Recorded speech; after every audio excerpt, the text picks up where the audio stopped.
advertencia a todos, no nos relajemos, vámonos con calma, esto no ha terminado, tenemos el virus todavía, por favor, con cuidado, no aglomerarse, salir con mascarilla, lavarse bien las manos, para que esta cuestión se termine rápido, pero no nos relajemos, por favor, ese requiere, lo primero que quiero decir antes de empezar con el programa de hoy día.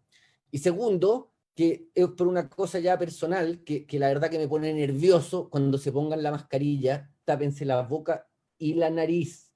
Nosotros que somos de una colectividad en que normalmente la nariz es grande, se nos suele deslizar la mascarilla para abajo, pero hay que taparse la nariz.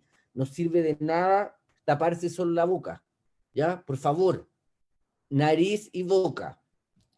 Bueno, hoy día el programa se va a tratar de un tema que es muy controvertido, así como existía ese programa de un mago que revelaba los trucos de los magos. Yo hoy día voy a ser un doctor que va a revelar el truco, pero no de todos los doctores, no quiero hablar en general. Voy a hablar de algunas prácticas que no son muy bien vistas, ni para nosotros, ni para los pacientes, y que quiero que quede súper claro que la mayoría de los doctores no somos así. Este programa le quise llamar le ponemos atajo a tu tajo. O sea, ¿cuándo es mejor no operar o las veces que nos ha tocado frenar una cirugía? ¿Ya? Pero para poder llegar a esta parte y empezar a comentar cómo le ponemos atajo a tu tajo, tengo que partir de bien atrás. Desde que uno entra a la escuela de medicina. Entonces, les voy a ir contando un poco la historia de cómo llegamos a tener que pensar en este punto, de ponerle atajo a tu tajo. Y esto comienza desde el día en que uno ingresa a la escuela de medicina. Ese es el primer, ahí empieza este problema. Cuando uno entra a la escuela de medicina, yo siempre le he comentado a los becados, a los internos, es como el amor imposible que finalmente llega a tu corazón. Uno logró conquistarlo, entró a medicina y el amor es total. O sea, para poner un ejemplo, uno está en las clases de anatomía, en que están los cuerpos ahí, los cadáveres, y uno tiene tanta vocación y está pero tan vuelto loco por ser doctor, que como que le hace hasta reanimación, o sea, falta poco va a hacer reanimación boca a boca a los cadáveres, porque lo único que quiere es salvar a alguien. Y uno anda loco por la vida y la vocación es pero total. Después uno pasa al segundo año de medicina, ya no tenemos anatomía, tenemos otro ramo un poquito más difícil y más avanzado, dentro de ellos genética y biología molecular, que son como ya ultra, pero top. Y en esos momentos como que uno ya no solamente quiere hacerle resucitación a los cadáveres de anatomía, sino que ya está pensando en inventar una vacuna o alguna terapia genética para solucionar todas las enfermedades del mundo. Y leso uno, porque o sea, imagina que estando en segundo año, uno ya quiere inventar el remedio para todas las enfermedades, cosa que cuando llegue a séptimo ya o salga no tenga nada que hacer. ¿Ya? Pero así va evolucionando la medicina. Después uno pasa al tercer año de medicina y empieza a tener los primeros contactos con los pacientes. O sea, este es el momento cúspide del amor, del romance que uno tiene con la medicina. Este es el momento, pero del amor máximo. O sea, si esto equivale a un pololeo, en este es el punto en que uno le pide matrimonio a la medicina. Porque uno le toca ir al hospital poco menos que ir a bañar al paciente, o sea, ni siquiera bañarlo, es muy, pero sí tomarle historias, conversar con ellos, y uno está tan motivado y tan entusiasmado que por cada paciente uno se puede pasar 2 horas y le empieza a preguntar, pero cómo son los vecinos, cosa que no haya algún antecedente que se nos pueda escapar, y uno escribe una historia clínica que no tiene menos de 8 páginas, y esa es la idea, que uno aprenda a hacer historias clínicas, pero a uno no se le quiere pasar ni un detalle, quiere preguntarlo absolutamente todo y está encima del paciente. O sea, en este minuto es solo amor, solo amor. Después pasamos al cuarto año de medicina, en que ya no solamente tenemos que tomar historia, sino que además ya podemos tener alguna actividad más clínica, ayudar al interno, pedir algún examen, habitualmente ya no tenemos un paciente a cargo, sino que podemos tener 2, 3, entonces la conversación se tiende a acotar un poco, pero sigue el amor incondicional. Y si uno está con un paciente y el otro paciente quiere hacer pipí, uno lo levanta, lo lleva, hace lo que sea por los pacientes en esta etapa. Después viene el quinto año en que ya uno ya tiene definitivamente más carga de trabajo clínico. Acá empieza la etapa como antes del matrimonio, en que uno como que está medio nervioso, hay algunos roces, o sea, uno ya tiene que tomar la historia de un paciente y oh, este ya me empezó a dar la lata, este gallo pucha, está hablando mucho, o uno le pregunta si hace esta cosa y el paciente se va por los lados y empieza a contestar cualquier otra cuestión, y uno como que ya empieza a tener alguna sensación así como que estaré bien por este camino. Casi para terminar, viene el internado. Es una etapa que yo encuentro que es espectacular dentro de la carrera de medicina, en que uno trabaja como médico, hace turno como médico, sufre como médico, pero no gana nada como médico. Solamente es dar, dar, dar, dar. Y aquí es donde ya realmente uno es como la última oportunidad para darse cuenta si uno tiene o no tiene vocación, porque hay que llegar a veces a los hospitales a las 5 de la mañana para poder pasar visita a 20 pacientes. En esos momentos, cuando uno le pregunta a la señora Juanita, oiga, ¿hay algún antecedente? Y la señora Juanita empieza a contar que tenía un gato que lo atropelló el camión cuando ella tenía 14 años y que eso la... Ahí, o sea, ese es el momento en que uno decide si puede seguir o no puede seguir. Ahí ya ese amor total, en que uno quiere escuchar todo, ya no existe. ¿Ya? Ahí es solamente la vocación y tratar de hacer lo mejor posible para dedicarlo a todos los pacientes. Pero todavía no existe la maldad. ¿Y a qué me refiero con la maldad? Que uno puede tener un poco menos de paciencia ya a esta altura, uno puede andar más apurado, pero no tiene aún, por lo menos el promedio de los que estudiamos medicina, la sensación de que saliendo de esto, todo lo que está haciendo lo va a hacer por una remuneración. Esa maldad todavía no existe. Uno todavía, si es que está metido en esta cuestión, quiere entregarlo todo sin pensar en que esto va a tener un retorno. Y finalmente egresamos de la carrera de medicina y habitualmente cuando uno egresa tiene que partir igual que los jugadores de fútbol en los clubes más chicos. Uno no termina la escuela de medicina o uno no sale del estadio israelita y salta directamente al Barcelona o al Real Madrid. Hay que partir por voy a poner un club más chico, por Lo Barnechea, después nos metemos a la Católica, si tenemos suerte llegamos a Colo Colo, de ahí nos compran en River Plate, y de ahí podemos saltar a un equipo de Rusia, de Turquía, y así se llega al Barcelona. Bueno, lo mismo pasa en medicina. Uno termina la carrera y pasa a clubes chicos. Y en los clubes chicos, habitualmente son los hospitales, porque uno tiene mucha carga de trabajo, tiene que esforzarse mucho y tiene una remuneración fija, independiente si trabaja mucho o trabaja poco. Y aquí se da un fenómeno que solamente se da en este ambiente, que uno quiere trabajar mucho. Uno cuando está recién egresado, lo único que quiere es trabajar mucho. Y no tiene idea. Generalmente, todos los compañeros de uno del colegio, los que estudiaron arquitectura o ingeniería o derecho, a esta altura ya trabajan, a esta altura son capaces de independizarse, y uno no todavía. Y les cuento en forma anecdótica que mi hermano, que es 2 años y medio menor que yo, empezó a trabajar y a producir antes que yo. ¿Ah? Porque habitualmente uno termina la carrera de medicina, después viene una especialidad, estamos hablando que antes de 10 años uno nada. Pero no importa, uno en esa etapa, cuando está en etapa de club chico, lo entrega todo, moja la camiseta, se la juega completo, aspirando a llegar algún día a un club grande. Pero en el caso mío, la aspiración de llegar al club grande no tenía una relación absoluta con el hecho de tener un mejor sueldo, sino que tener una vida más tranquila, porque en el hospital la verdad que uno trabaja mucho, mucho, mucho, mucho, mucho, mucho, ¿ya? O sea, turnos pesados, etc. Bueno, toda esta introducción que le estoy haciendo es para apuntar a lo que viene ahora.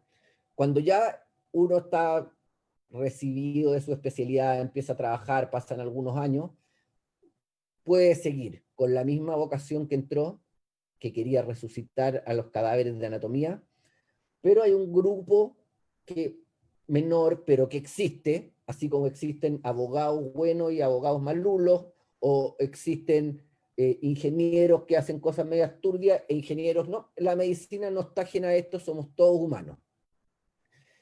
Existe siempre en la medicina, eso sí, una cosa que es un poco distinta a las otras carreras, que el médico, de alguna manera,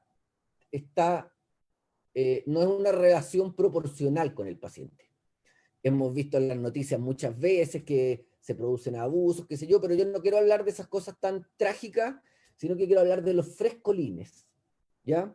Hay muchas veces ustedes van a escuchar en el ambiente que conversan, oye, este gallo es un comerciante. Quiero aclararles bien la diferencia entre un médico comerciante y un no comerciante. Por supuesto que la medicina, como cualquier otra profesión, tiene su lado vocacional, pero no solamente eso, también tenemos que vivir igual que todo el mundo, pero uno no puede pasar algunos límites. Y yo, a modo de ejemplo, les voy a contar algunas historias que son tragicómicas, pero de cómo uno puede destapar un poco a los que son medio frescos y por qué es bueno que el médico le ponga atajo a los tajos. Les voy a contar una historia real, ¿ya? No voy a dar ningún nombre y no voy a dar el nombre de ninguna institución, pero voy a contar historias que son reales y que se transmiten entre la comunidad, en el caso mío, de traumatólogos. Resulta que en una clínica X trabajaban dos médicos. Uno muy bueno, muy conocido, que se dedica a la medicina deportiva, y en la consulta del frente en ese momento trabajaba uno no tan hábil y muy fresco. Y así funcionaba este sistema. Resulta que se juntaban en la sala de espera los pacientes de los dos doctores, y el doctor el doctor bueno, honesto, y que realmente hacía el trabajo y que se dedicaba a sus pacientes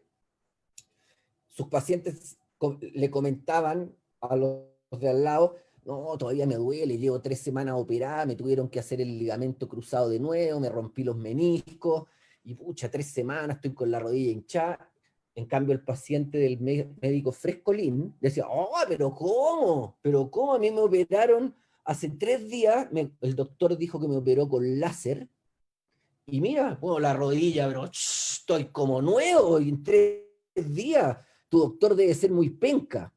Y esta dinámica se repetía por mucho tiempo, que el doctor bueno, estudioso, dedicado, tenía resultados clínicos que no eran tan buenos a las 3 semanas comparado con el doctor que operaba con láser, que sus pacientes a los 3 días estaban como nuevos.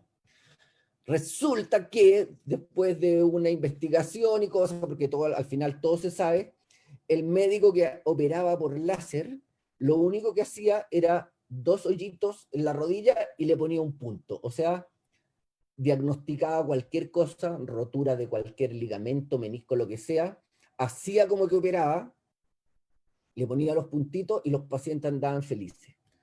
Este es un caso extremo, pero yo se los quiero ilustrar porque existen la sobreindicación de cirugía en todo ámbito de las especialidades quirúrgicas.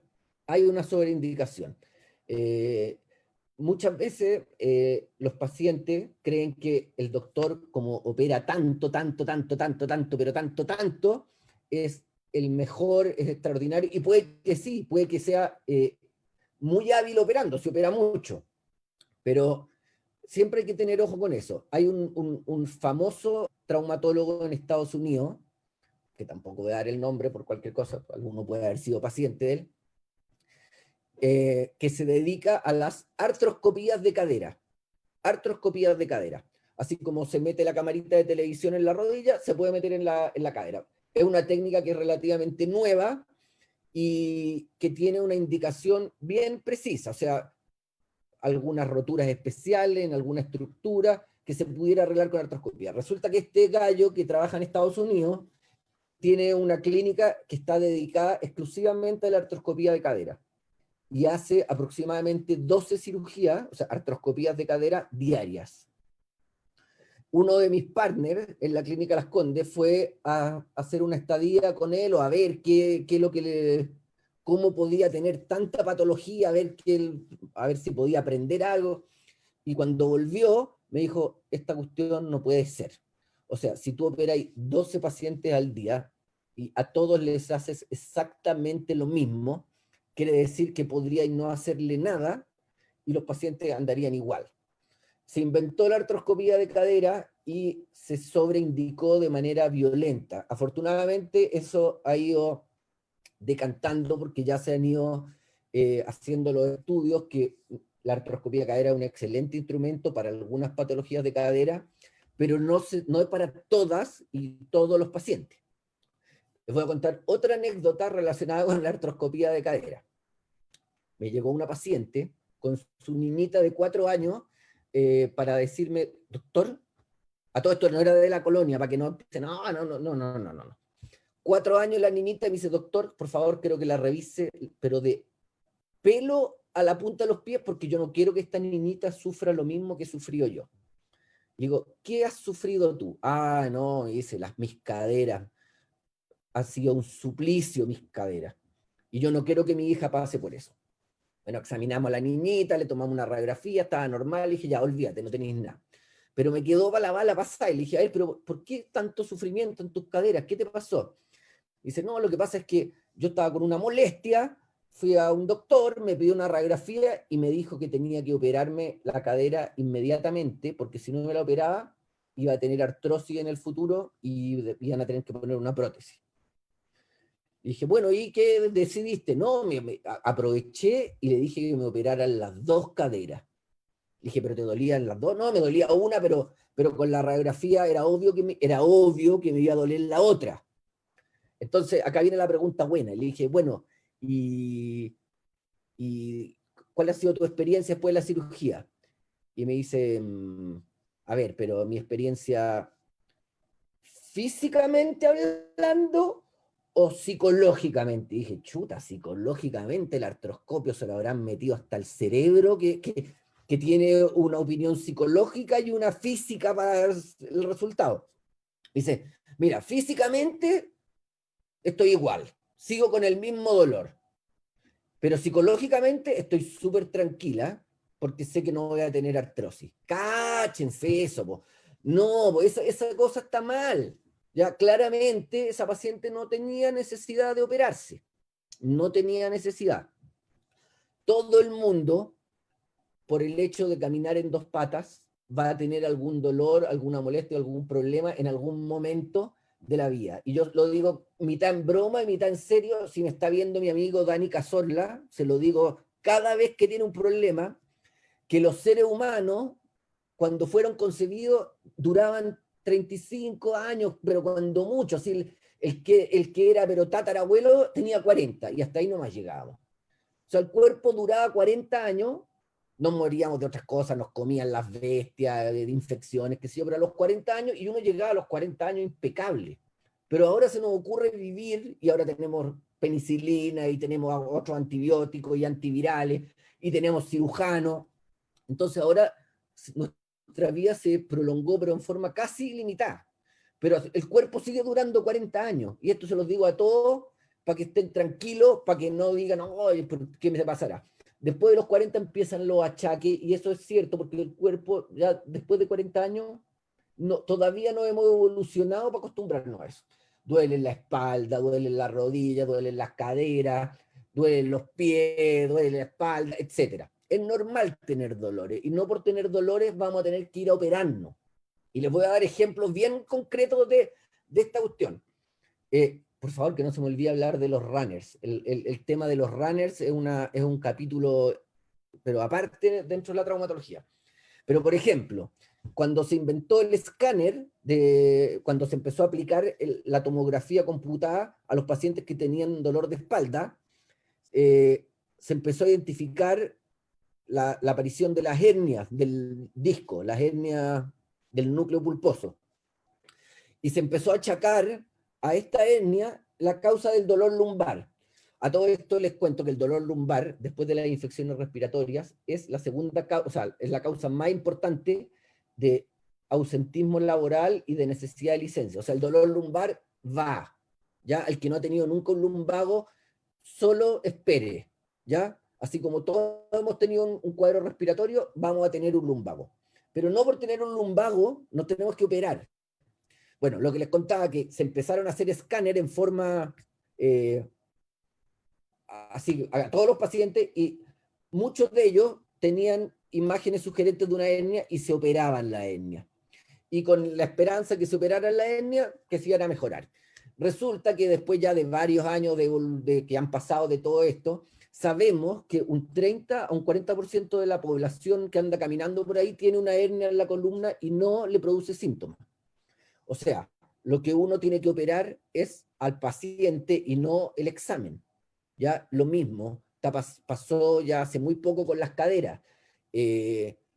Uno tenía dolor en una cadera, le pedían una serie de exámenes, incluyendo una resonancia magnética, y se veía lo que se llama una rotura del labrum, que es una cachito de cartílago que ayuda a cubrir la cabeza del fémur. Ah, está roto el labrum, hay que hacer artroscopía cadera, y vamos metiéndole y toda la cuestión. Pero resulta que, como esto ya se ha hecho y ha pasado tiempo y se han hecho muchas resonancias, se sabe que hay gente que tiene rotura del labrum y no necesariamente tiene síntomas. Por lo tanto, la artroscopía de cadera no es una indicación sí o sí, ¿ya? Y yo lo insisto y siempre digo esto, uno tiene que operar pacientes y no tiene que operar exámenes. Y lo mismo que les estoy contando para las hernias de la columna y que les estoy contando para las caderas, existe para varias partes del cuerpo. Para el hombro, por ejemplo, que uno está con dolor de hombro. Todo esto después de los 40, porque el cuerpo dura 40 años funcionando bien. De ahí en adelante empezamos con puros problemas. Uno tiene dolor en el hombro y se empieza a hacer examen y dice, oh, tengo roto el manguito rotador. Eso no es sinónimo de operarse. No es sinónimo de operarse. Uno puede tener dolor en el hombro, puede tener roto completamente el manguito rotador, que son los tendones que hay en esta parte acá, y no necesariamente va a necesitar operarse. Así que un consejo que les quiero dar en este momento, así como de pausa, uno está bien, uno tiene que confiar así de primera en los doctores, pero hay cosas que uno las tiene que hacer sospechar cuando antes de preguntarles el nombre, miren la radiografía y ya les digan que hay que operarse. O sea, lo más importante, y voy a hacer otro paréntesis acá. Un profesor mío, cuando yo estaba haciendo la especialidad, que no era especialmente conversador, ni de dar lecciones, ni de hacer clases, sino que él enseñaba más que nada con la práctica y con el ejemplo, pero era un excelente profesor. Un día me agarró del hombro y me dijo, Bar, te voy a enseñar algo. Y éramos varios becados, pero me agarró a mí, agarró a Bar y me dijo, Bar, te voy a enseñar algo. Y me llevó caminando por un pasillo del hospital, esto parece como de película, y yo me iba imaginando, me va a enseñar una técnica nueva que no le ha enseñado a nadie, ¿qué me irá a enseñar y por qué a mí? Y me agarra al hombro, me dice, te lo voy a decir en pocas palabras, a los enfermos hay que examinarlos. Y le dije, sí, pues doctor, obvio. No, no me dijo, a los enfermos hay que examinarlos. Le dije, sí, pero por supuesto, no, Bar, me dijo, hay que examinarlos. Le dije, comprendo. Y me quedó dando vuelta esa idea. Dije, pero ¿qué le pasa a este viejo? Pero obvio que uno examina a los pacientes, obvio. Y resulta que ahora que han pasado 20 años desde que me dijo eso, cada vez me doy más cuenta que efectivamente a los pacientes hay que examinarlos.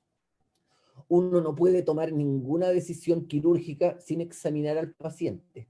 Uno no puede tomar una decisión quirúrgica solo por ver una resonancia magnética o solo por ver una radiografía. Al paciente hay que examinarlo. El examen puede mostrar cualquier cosa. Lo importante es lo que el paciente va sintiendo o la molestia que el paciente tiene. Así que yo les digo que hay que tener mucho ojo con eso, hay que tratar no de desconfiar de los doctores, pero sí hay que a lo mejor preguntar una segunda opinión y de repente uno debiera confiar más de aquellos que dicen, aguántate un poco, no te operes, de aquellos que dicen, sí te operas, y a la primera. Y yo me imagino que esto también pasa en cirugía, cirugía me refiero no traumatología, cirugía digestiva, o los pacientes en cirugía infantil, en el caso del doctor Gelfand, yo no, lamentablemente no se conectó hoy día, pero también es como bien frecuente, y yo no tengo mucha información, pero el típico el reflujo que tienen muchos recién nacidos, yo me imagino que le debe pasar algo parecido, que debe decir, oh, esta cuestión hay que operarla, y son situaciones que son transitorias y se mejoran con el tiempo.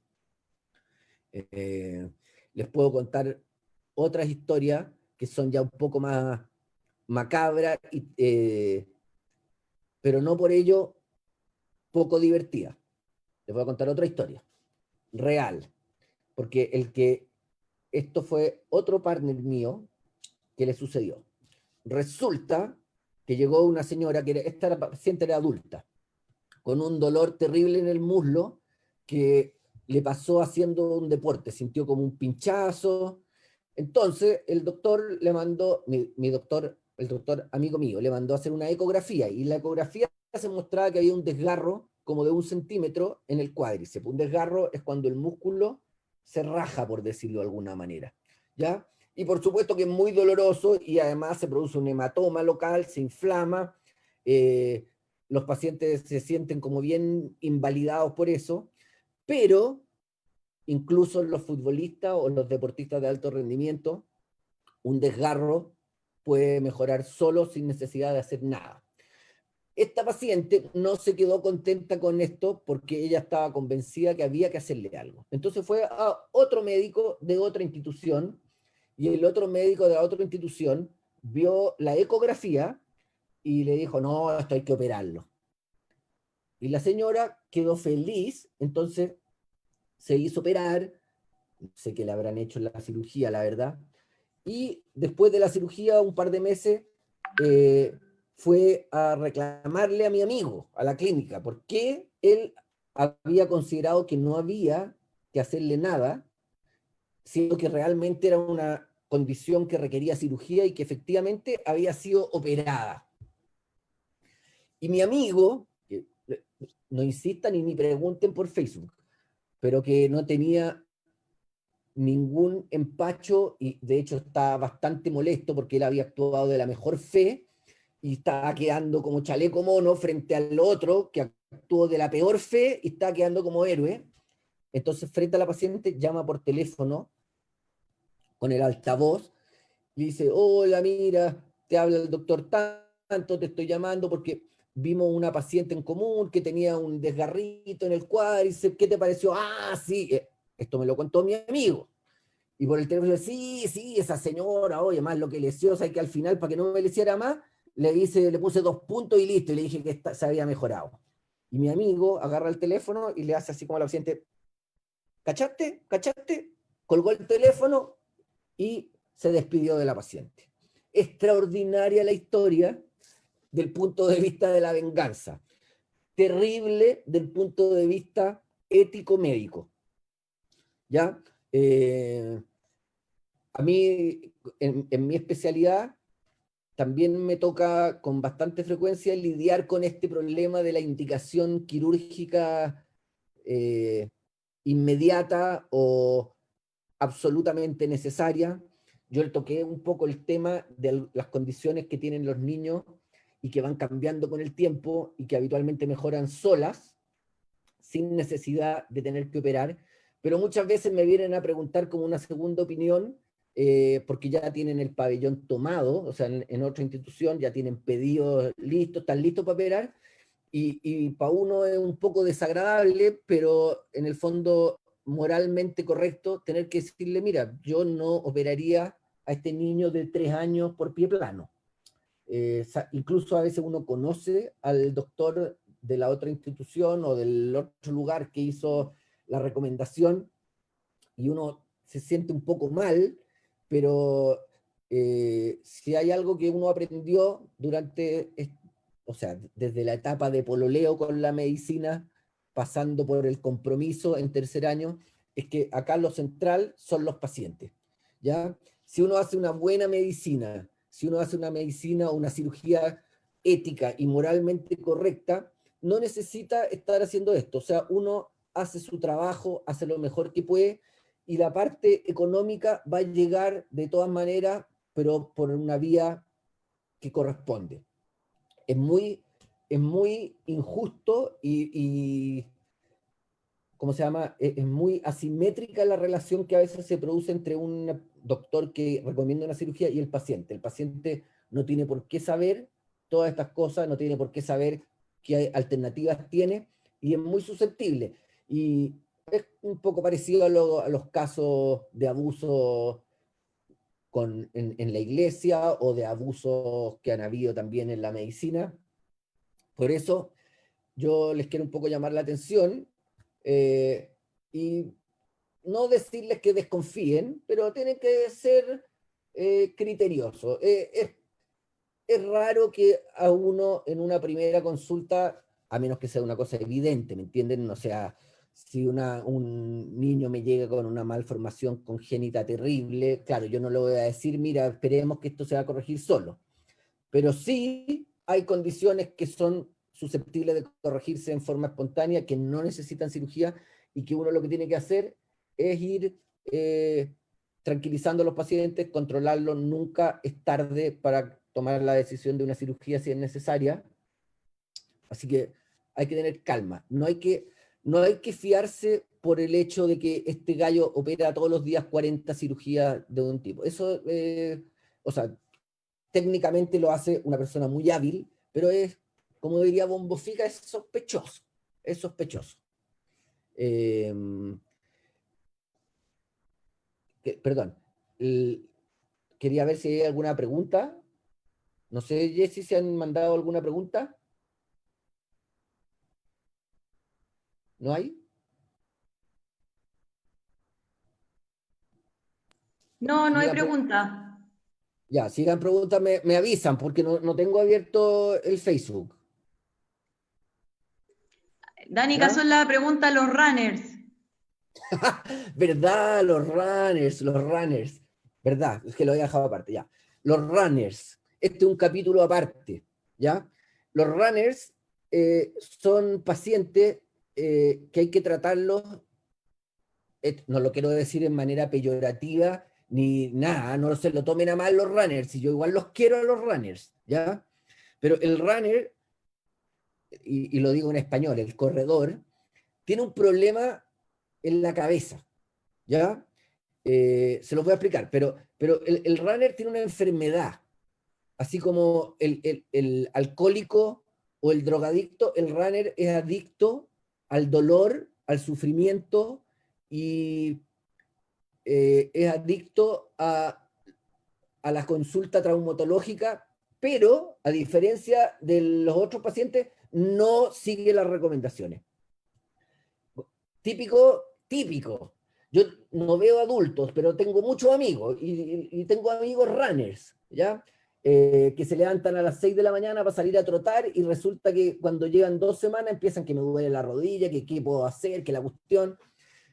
Mi primer approach es decirle, ya te dije, los humanos están hechos para caminar y hasta los 40.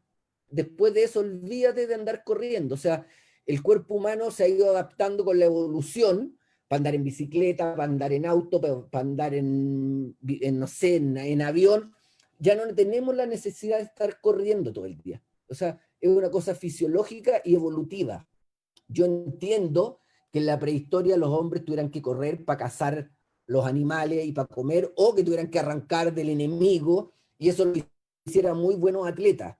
Pero ya no, ya, o sea, nuestro cuerpo se adaptó a la civilización. Y el problema de los runners es que tienen de alguna manera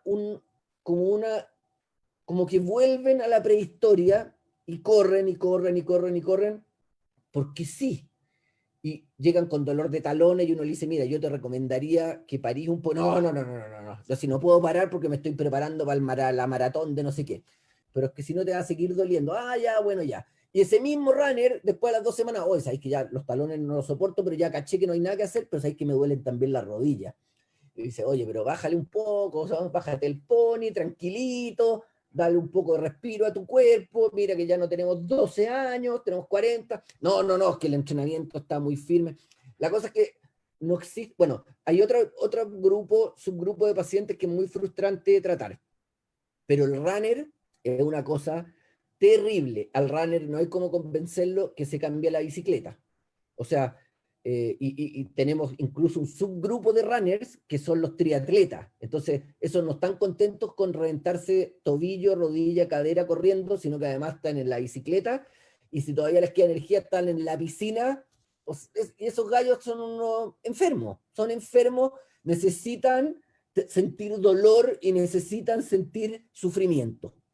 Y lamentablemente, nosotros como traumatólogos no podemos hacer nada porque ese grupo de pacientes no acepta la recomendación básica, que es bajarle un poco la intensidad. Ustedes cachan lo que es correr una maratón, que son 42 kilómetros. 42 kilómetros, o sea, uno se sube al auto y tiene que recorrer 42 kilómetros y se quiere matar a los 15 metros en el auto. Ni hablar de la bicicleta, pero correr 42 kilómetros es una cosa enferma, enferma. Uno se deshidrata, le duele todo, y el día siguiente vamos a entrenar de nuevo. Ese grupo de pacientes es un paciente cacho. Se los digo con cariño a todos mis amigos runner. Son un cacho, porque no aceptan ni un tratamiento que uno le ofrece. Además que como corren tanto y se deshidratan, a uno tampoco le da mucha tranquilidad darle antiinflamatorios, porque los antiinflamatorios, para los que no saben, pueden tener algún efecto negativo en los riñones, y si más encima están medio deshidratados, entonces al runner hay que dejarlo sufrir nomás.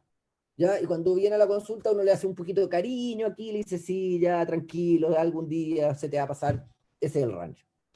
Y ahora, que me acordé de esto porque es un subgrupo de pacientes especiales, el runner. Otro subgrupo especial que afortunadamente ya no me llegan, pero todavía hay algunas que son las embarazadas.